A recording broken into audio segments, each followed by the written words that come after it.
Hastings Kamuzu Banda alizaliwa Februari 15 mwaka 1898. Alikuwa daktari na mwanasiasa, baadaye akawa rais na dikteta wa Malawi tangu mwaka 1961 hadi mwaka 1994. Kamuzu Banda alizaliwa karibu na Kasungu huko Malawi, wakati ule ikiwa ni sehemu ya Afrika ya Kati ya Kiingereza, baadaye Nyasaland. Wazazi wake walikuwa ni Mfonongo Banda ambaye ni baba huyo, na Akupinga Mnyama Firi ambaye ni mama. Jina lake Kamuzu linamaanisha mzizi mdogo. Hii ni kwa sababu alizaliwa baada ya mama yake kutumia dawa ya mitishamba kwa kusudi la kupata ujauzito.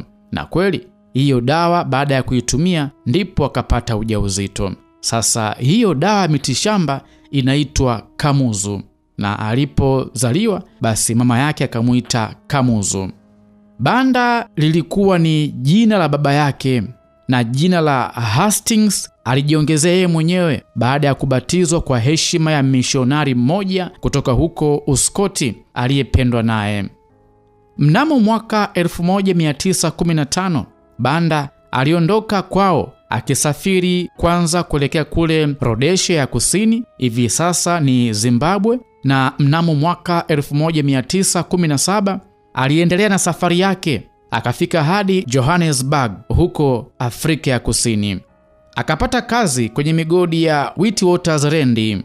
Akiwa huko alijiunga na kanisa la African Methodist Episcopal Church, na hapo askofu wa kanisa lile aliona kipaji kikubwa cha Kamuzu na akaamua kumsomesha. Mwaka 1925 Banda aliondoka kwenda huko nchini Marekani. Alisoma kwa miaka 3 kwenye Wilberforce Institute iliyoko chuo cha kanisa. Akaendelea tena kwa miaka 2 akisoma Bloomington, Indiana, akisoma masomo ya tiba. Kutoka huko alihamia chuo kikuu cha Chicago, ambako huko akawa msaidizi wa profesa wa lugha aliyetunga kamusi na sarufi ya lugha ya Kichewa.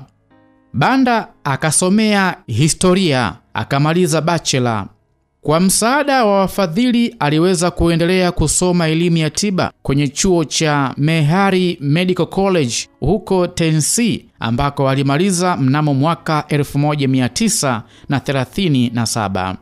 Ili aweze kuwa tabibu katika nchi nyingi duniani ikiwemo nyumbani kwao Malawi, Banda alipaswa kufanya mtihani kufuatana na mfumo wa Uingereza. Hivyo alihamia chuo kikuu cha Edinburgh nchini Uingereza, na huko akasoma na akafaulu vizuri na akapata vyeti vyake vya tiba na upasuaji. Hiyo ilikuwa mwaka 1941. Alianza kufanya kazi ya tabibu huko huko Uingereza kuanzia mwaka 1941 hadi mwaka 1951. Huyo ndiye Kamuzu Banda aliyeondoka Malawi akiwa mtoto mdogo, akarejea nchini Malawi akiwa ni mzee.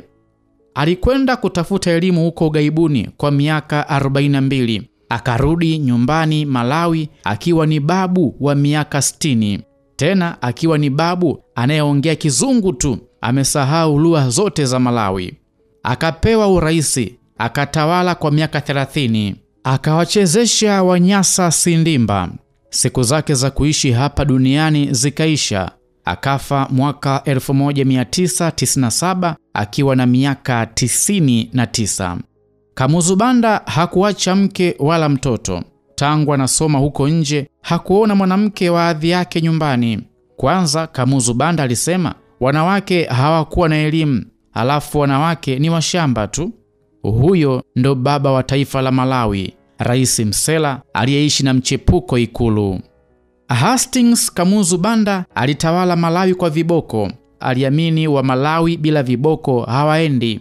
Hakuona mtu mwenye akili nchi nzima, hivyo akaamua kufanya kila kitu yeye mwenyewe. I do the work myself, yani kila kazi atafanya yeye mwenyewe. I do the work myself.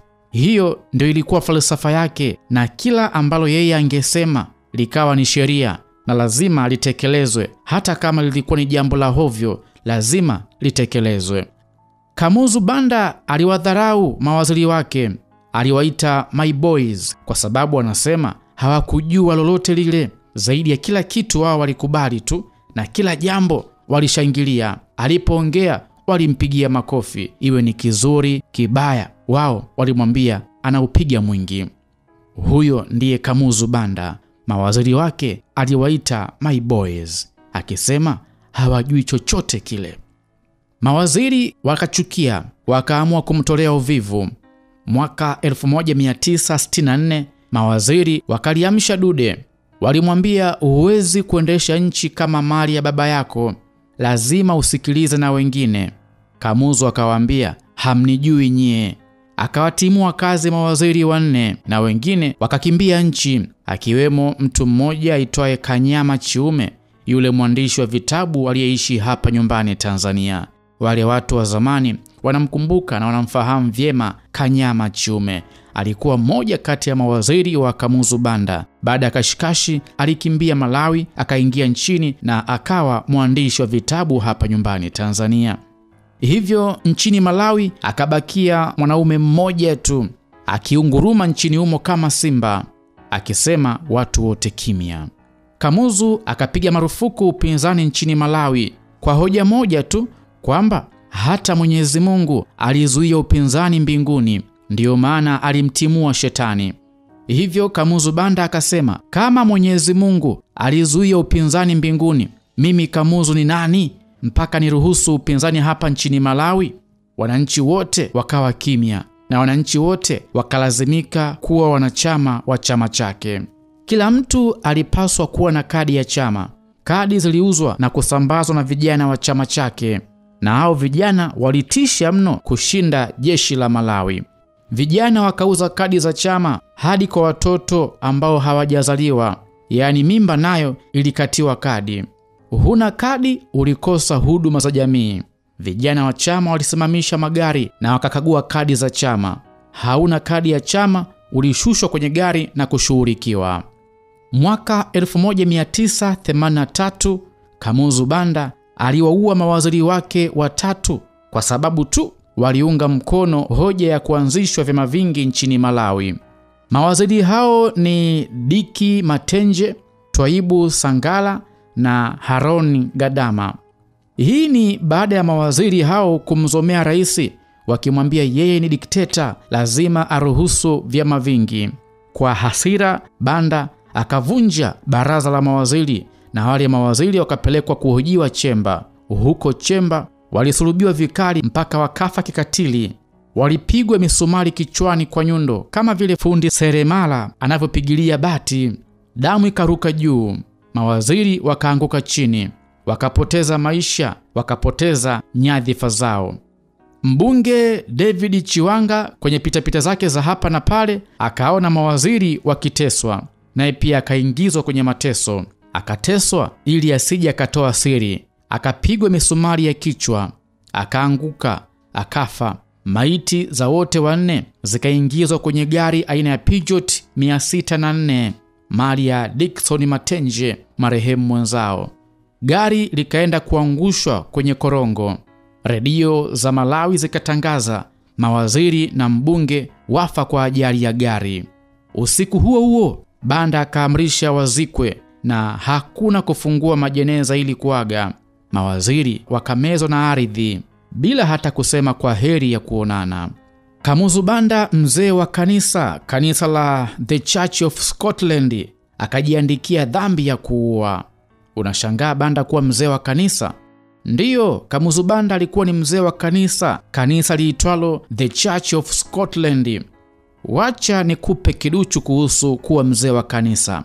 Ni kwamba Banda alipomaliza masomo yake ya udaktari huko nchini Uingereza, alifungua kliniki yake huko UK. Akatibu wagonjwa kwa upendo na ujuzi wa hali ya juu. Alikuwa ni mtaalamu noma kabisa kwenye kutibu. Jamii ya wazungu pale Uingereza ikamuelewa, ikampenda, na kanisa la The Church of Scotland wakampa uzee wa kanisa. Hata hivyo, Kamuzu aliwashangaza wengi. Kamuzu alilishangaza kanisa baada ya kuzaa na Merena French, mke wa rafiki yake, hapo hapo kanisani, na hiyo ikapelekea ndoa ya rafiki yake ikavunjika. Aibu ya mzee wa kanisa kuvunja ndoa ikamkimbiza UK. Akaamua akimbie kutoka Uingereza akaelekea nchini Ghana. Huko Ghana alikwenda na bibie Merena na mtoto wake. Walipofika huko nchini Ghana akamtimua bibie Merena pamoja na mtoto. Bibie Merena akarejea kwao UK na Merena alikufa mnamo mwaka 1976.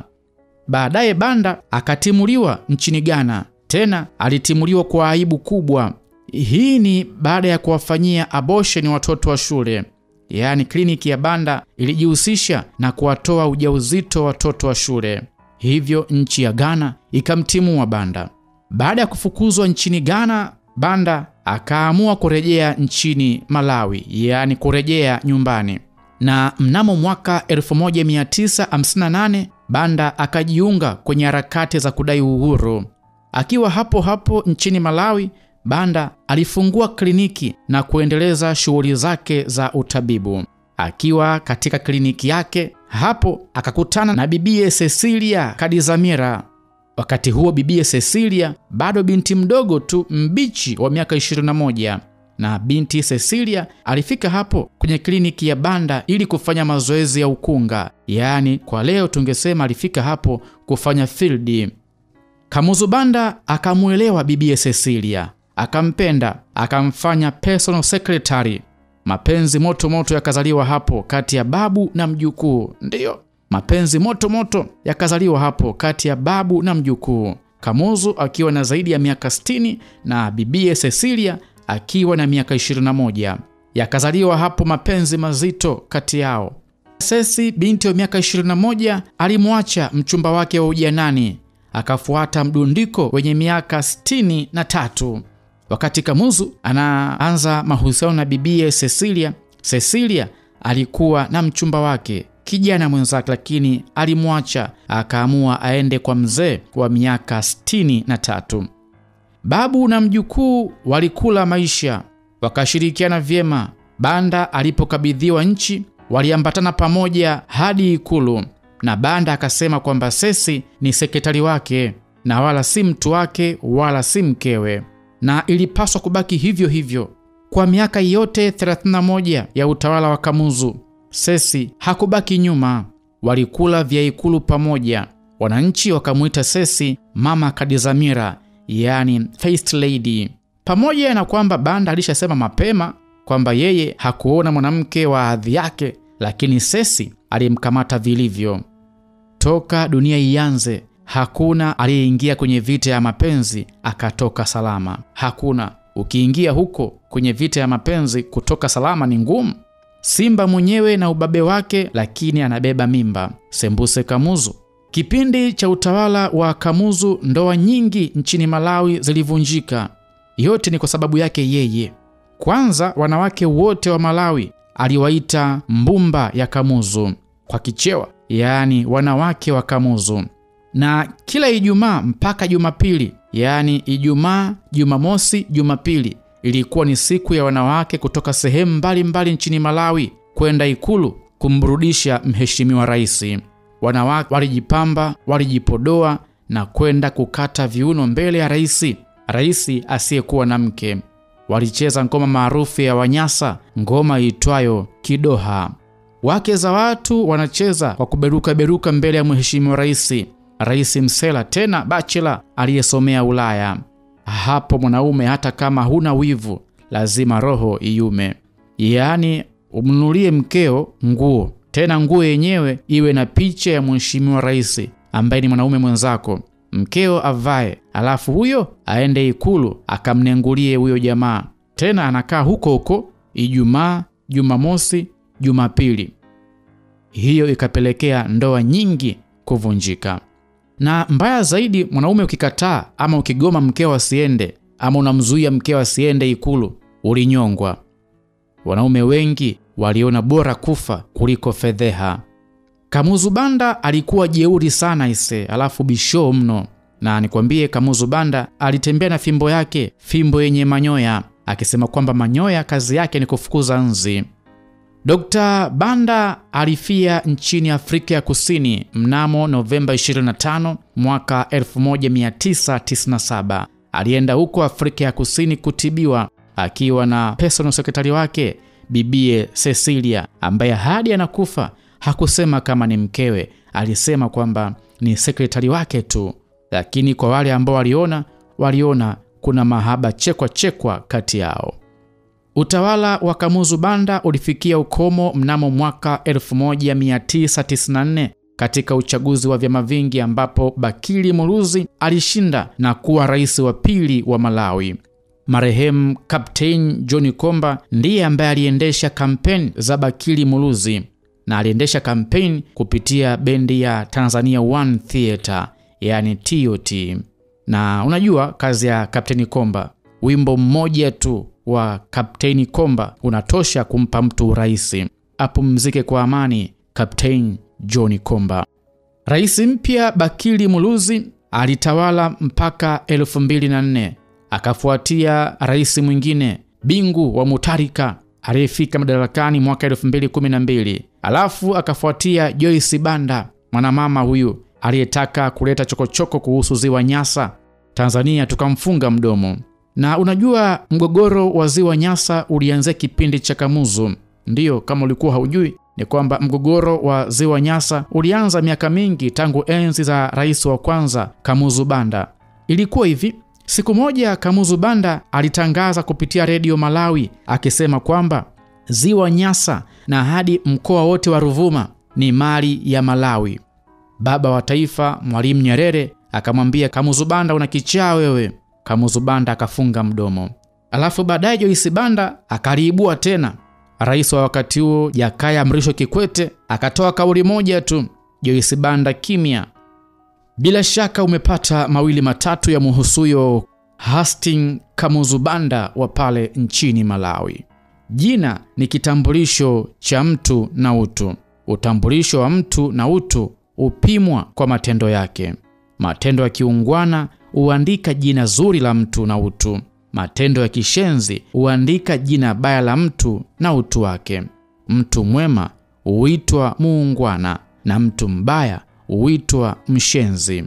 Na kuombea heri ukawe mtu muungwana, na kuombea heri duniani hapa uache jina jema, uache hadithi nzuri, kama vile alivyosema hayati rais wa pili wa Tanzania Ali Hassan Mwinyi kwamba maisha yetu ni hadithi tu. Hivyo tuishi vizuri hapa duniani tukiandika hadithi nzuri ya kuvutia kwa wengine. Mimi ni ndugu yako Dastan Fredi Kamala. Shukran, hadi wakati mwingine.